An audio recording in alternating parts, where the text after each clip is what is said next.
how to connect Pixel tab to KuCoin. Hey guys, in this video, I am going to show you how you can connect Pixel tab to KuCoin. So make sure to watch this video till the end and let's get started.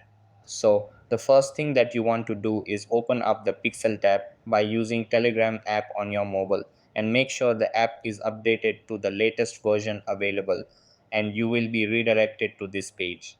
After that, click on the Connect Any Wallet button.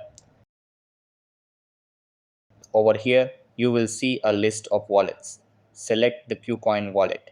After that, go to your KuCoin app. Then click on Deposit